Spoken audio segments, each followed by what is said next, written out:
I remember quite clearly the first day I went into a classroom. And I was so nervous. I was shaking. And the first thing I did was to tell a joke. Nobody got the joke. Oh. I was so scared and they started laughing uncontrollably. That joke is awful. Can I tell the joke?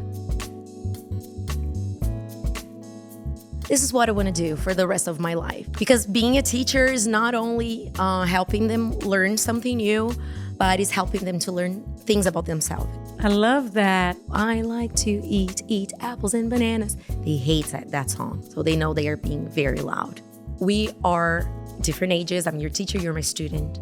We are humans and we are the same. I make mistakes, so you are free to make mistakes in my classroom.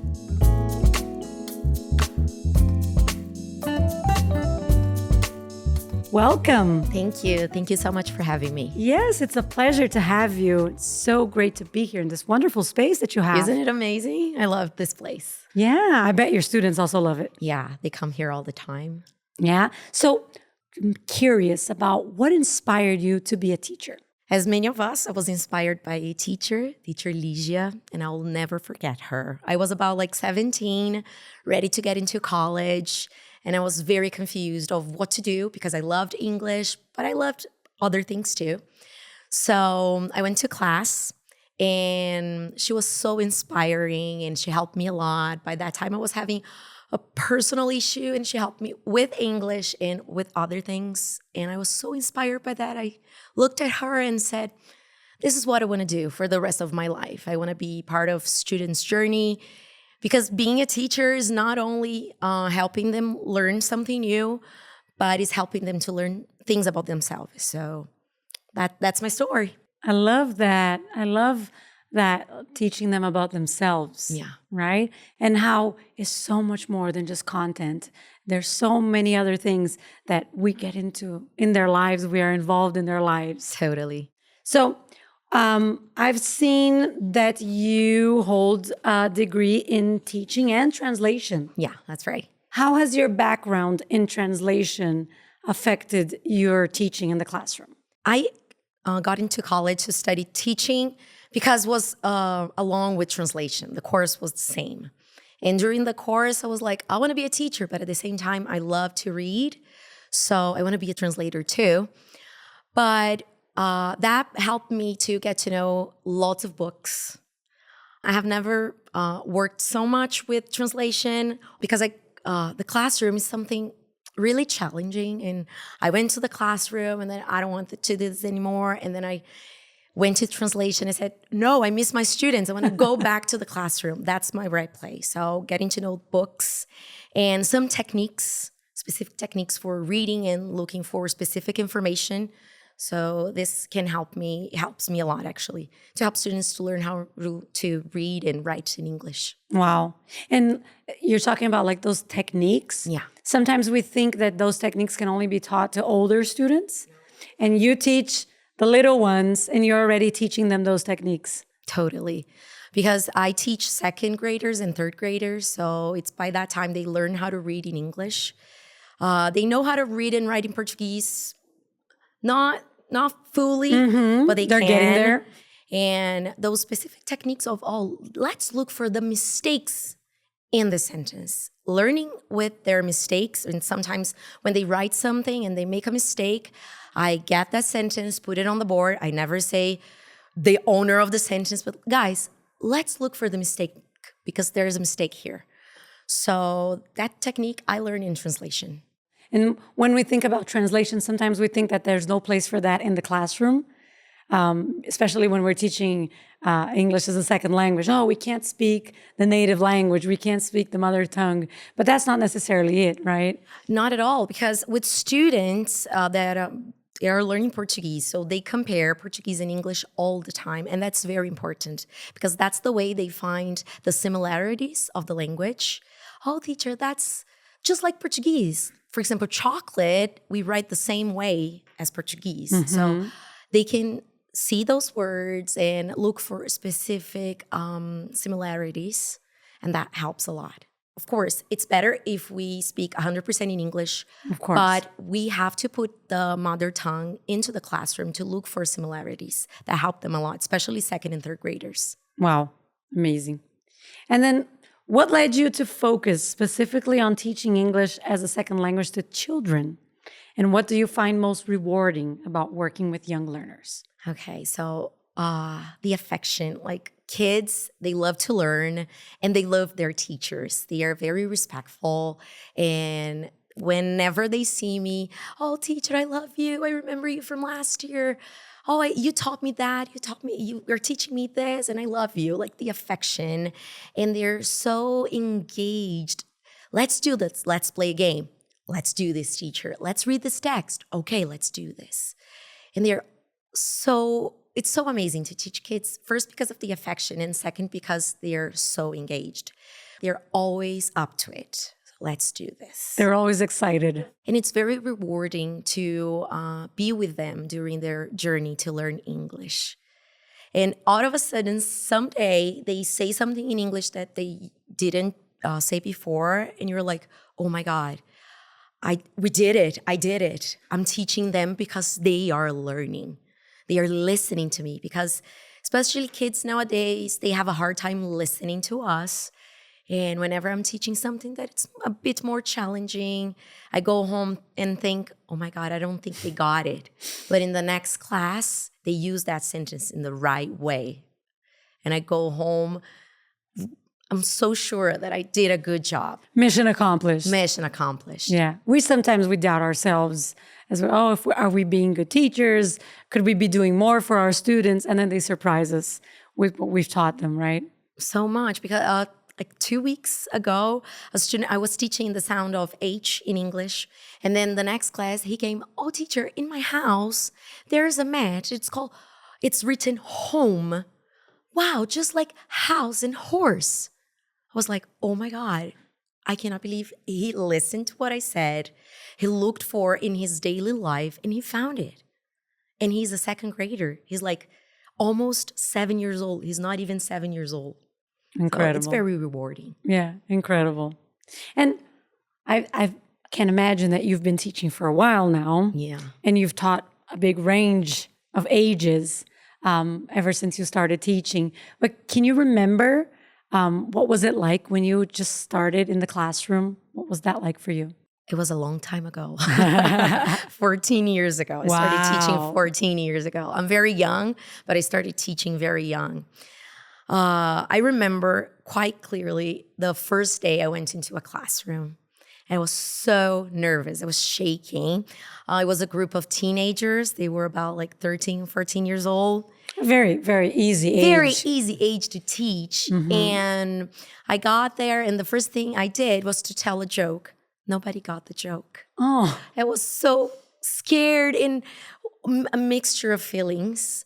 They started laughing uncontrollably. Like, teacher, that joke is awful.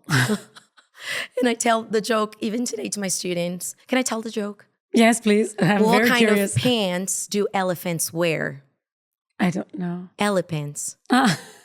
That's the joke. It was horrible. And they said, teacher, that's horrible. But I tell this joke up to this day. And then students laugh at me. And I think the beginning of a relationship, it's good to have a good laugh.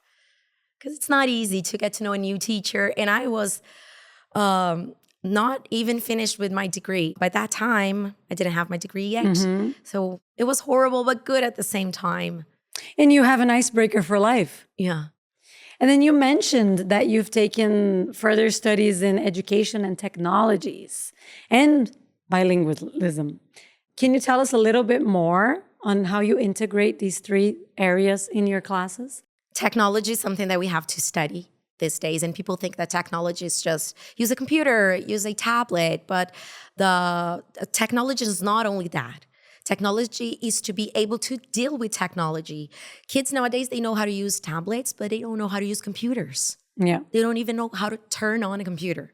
So teaching them how to type and know how to interact with technology in a safe way. So teaching about technology in the English classroom is also teaching about safety. Mm-hmm.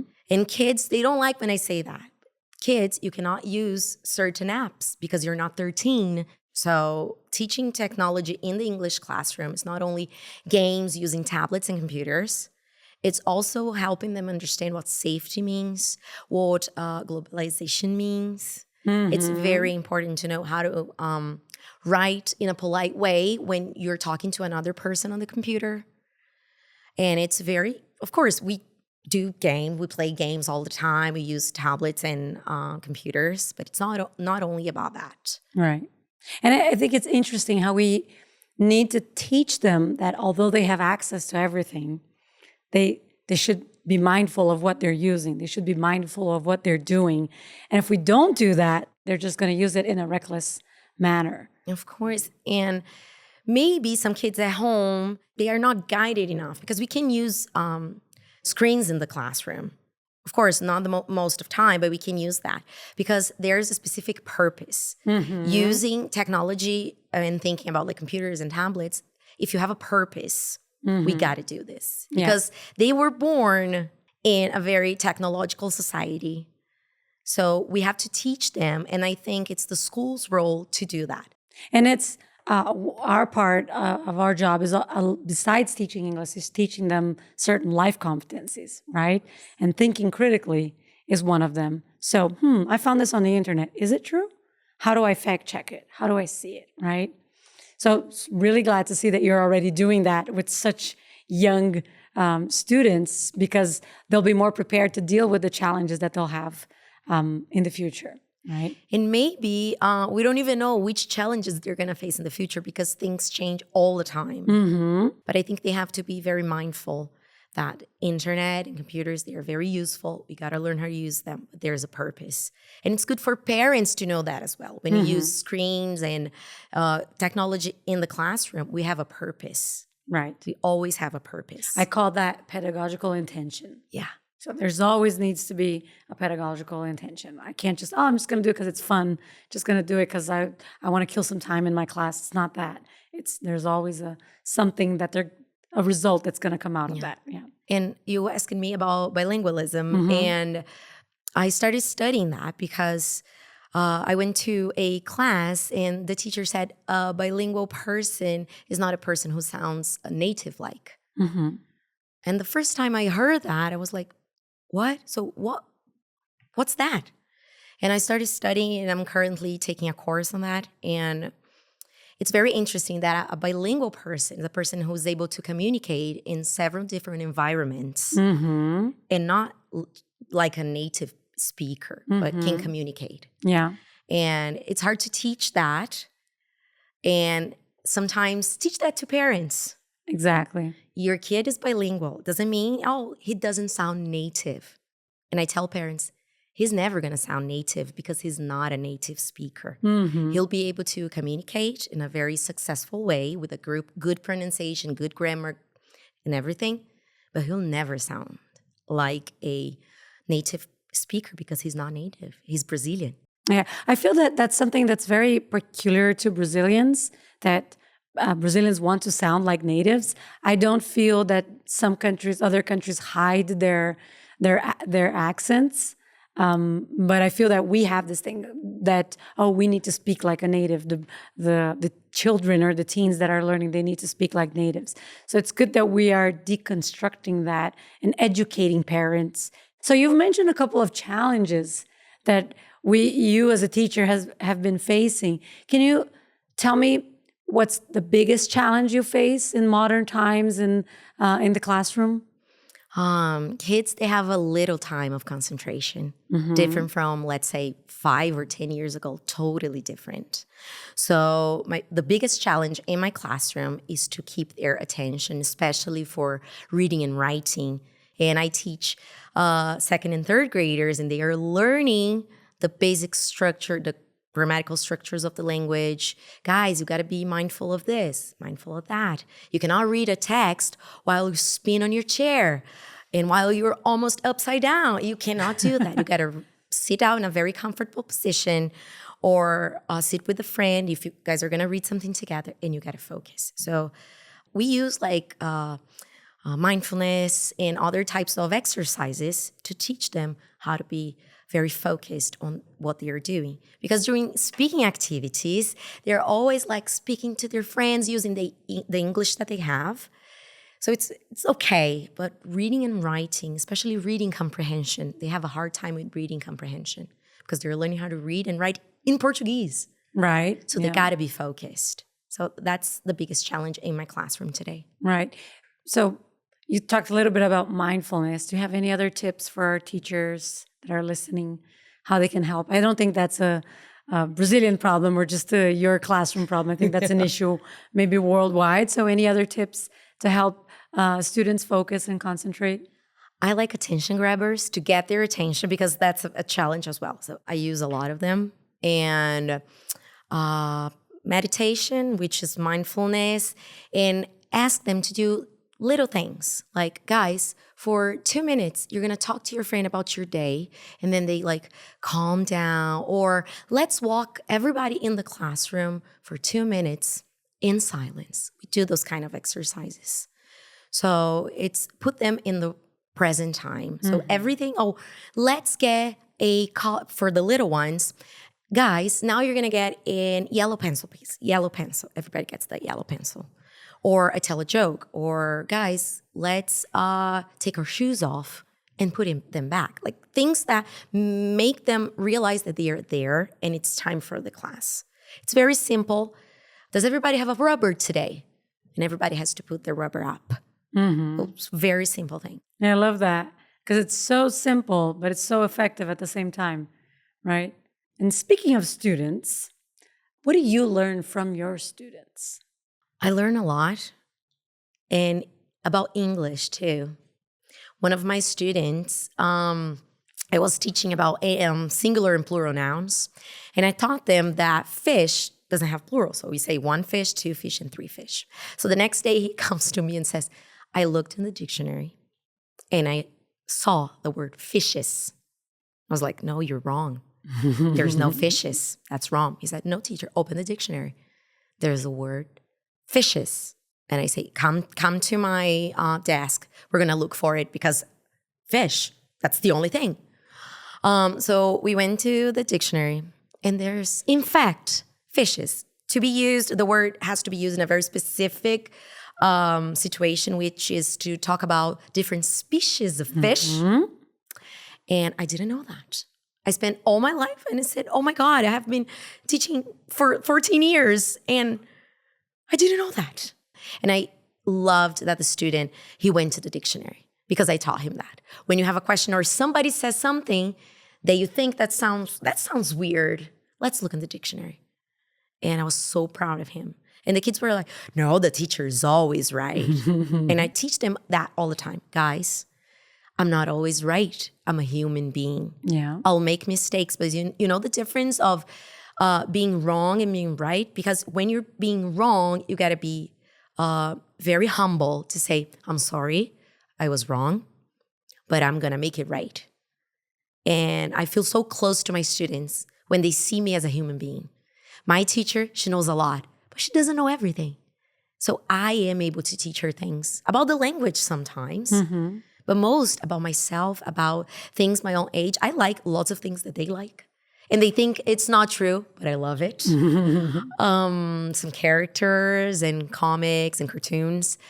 But I like this idea that we are different ages. I'm your teacher, you're my student. But we are humans and we are the same. I make mistakes. So you are free to make mistakes in my classroom. My classroom is a place you can make mistakes.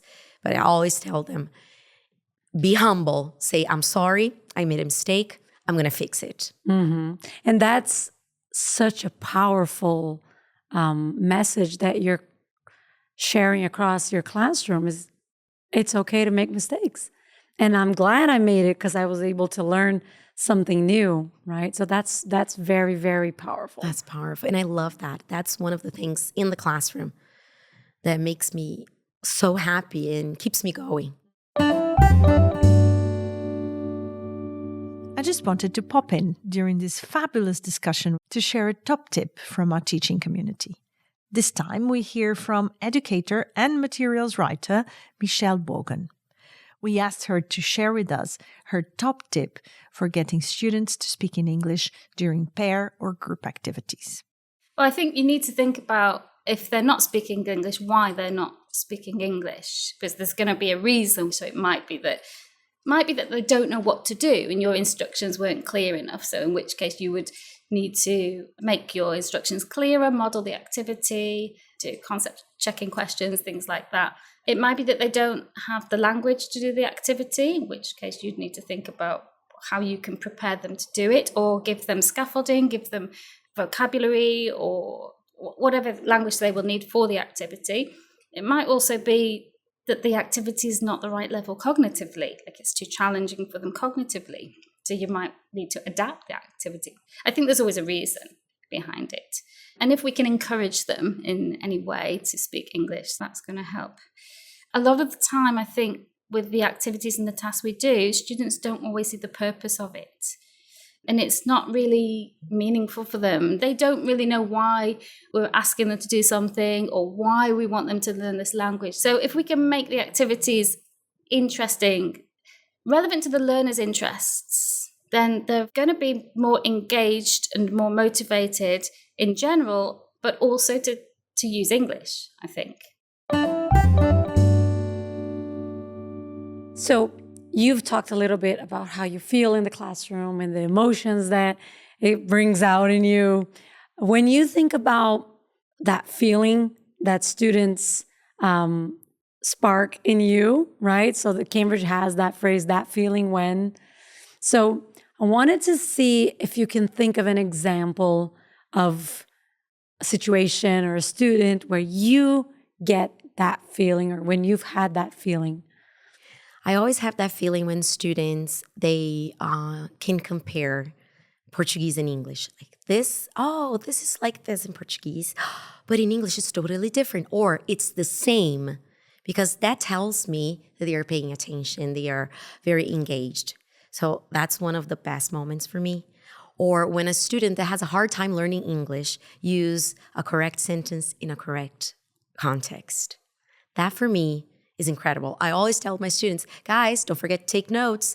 When you're listening, you got to take notes. And today that happened. One student that I'm serious, it has been like 6 months together. I heard she's saying like 2 or 3 words in English. Wow. And today she said, guys, teacher said, you have to take notes. Take notes, please. I was like, she just said, guys, take notes, please. I feel a feeling of fulfillment that I'm not able to explain because she's very shy. It makes me feel amazing. There's so much joy in what you're saying. And especially because, again, we're not just teaching English. We're teaching them to communicate. We're teaching them to come out of their shells. So I think that's the fulfillment that you feel. Can you think of any other examples that cause that feeling in you? I like when students that are very shy, as I said before, when they start speaking English in a very successful way. Because I was that shy kid. I had a hard time learning English. My students, they don't believe that, but I had a hard time learning English because I was very shy. So and with the teacher that I mentioned before, teacher Elysia, she taught me that speaking another language is a way to communicate and make yourself be seen in the world in a different way. So when students learn that, sometimes they are not very comfortable speaking Portuguese, but English, they feel comfortable. And I have some atypical students, and they like to speak English sometimes more than Portuguese. Mm-hmm. So sometimes they're not verbal in Portuguese, but they say a couple of words in English. And especially with those kind of students, I feel very happy, and I feel such joy, because sometimes they are not able, or they don't feel comfortable enough to communicate in Portuguese, but they feel they are able to communicate in English. So that's a very good example. You touched a point that I think that's very interesting, is how do you see bilingualism and teaching English to atypical students? With these examples that I have in my classroom, like in other years and this year especially, I don't know what and why, but they love languages. Sometimes they're nonverbal in Portuguese, but they are able to sing the whole hello song in the beginning of the class. They sing the whole song. Or they say, teacher, hello song. Or they dance to it. And I ask the other teachers, like, does he dance in your class? He doesn't. But in the English class, he does. They feel comfortable with the English language. And something that I have been advocating, but not everybody is very fond of this idea, is that if the kid is not able, that by that time are not ready to learn Portuguese, why not use English? And they have some nonverbal kids in the school. They have tablets, and they're able to communicate using tablets. And I said, let's put that in English. Because if the kid feels more comfortable using that language, let's do this. Because communicating is very important. They're communicating through writing, but speaking, if they are ready, it's very good. Doesn't matter is with another language that's not Portuguese. Let's do this. The important thing is that they're going to be communicating. Yeah. I've seen lots of cases in the schools I've worked before with students like the same case as yours. They loved English class. There's something about like going to a different dimension in their brains, so they feel comfortable, they feel safe. It's different from what they're used to in their day-to-day life. So yeah, I think we should just let them speak, let them communicate in however way that they would like to communicate. That's right. Yeah, amazing. So now we're going to do a round that's called quick fire. Okay. So I'm going to give you a couple of questions, and then you just answer me with the first thing that comes to your mind. So what one thing couldn't you live without in your classroom? Attention grabbers. Love that. Morning lessons or afternoon lessons? Afternoon lessons. Really? Oh. For me, it's always morning lessons. If you weren't an English teacher, what would your dream job be? An actress. Believe it or not, I love musical theater. Wow. But do you get to do that in the classroom? Oh, sometimes. I'm a very bad singer. You get to sing and dance, and they have to listen to you. Yeah. That's amazing. What's your go-to snack? Yogurt. Is it considered a snack? I think that's considered a snack, Yeah, right? it's not a meal. It's Yeah. not a meal, so yogurt. Good, yeah. Worst teaching habit? Repeating what students are saying. They say something and then I repeat. It looks like a recorder. If they say, for example, books, I say, oh, books, very good, books. And I hate that I do that. As we start to wrap up this episode, I wanted you to think about teachers that are just coming in the classroom now, that are probably scared, maybe a little bit the way that you were 14 years ago. If you could give them one tip for today's children, today's generation, what would it be coming into the classroom? Always have a plan B and a C and a D and all the letters in the alphabet. Because technology may fail. Students, sometimes they are very agitated. Always have a plan B and a plan C and all the letters in the alphabet. Yeah, it's a really good one. It's a really good one. I'm not a very good planner of ABC, but I learned that the hard way. I prepared something that was so amazing, and then it just didn't work out. And then I thought, I should have had a plan B, should have had a plan C. How do you prepare that? How do you do that in the lesson planning? I always have a plan B, really plan a plan B. But I think my experience, it has prepared me for plan C, D. Each year that I have been a teacher, it has prepared me for a certain plan. So with very loud students, I have a class this year. They're very loud. They're very, very loud. But they are amazing and they learn so quickly, but they are loud. So some days my watch says loud environment. And then I start singing songs that they hate on purpose. For example, I like to eat apples and bananas. They hate that song. So they know they are being very loud. That's your technique. Yeah. So you come up with your plans as you go? As I go, but I always have a plan B. No matter what? No matter what. Wow. because sometimes kids, they finish things early. So I got to have a plan B, especially for fast finishers. Yeah. Wow. Time just flew by in our conversation. Had It a did. lovely, lovely time talking to you, Amanda Benites. Thank you so much for your participation, sharing your wisdom, giving me ideas for what I should do with my students in the classroom. I loved your practical tips. Those were really, really good. So thank you for being here today. Thank you so much for the opportunity. I love to speak about teaching. Yeah, we can see that. Thank you so much.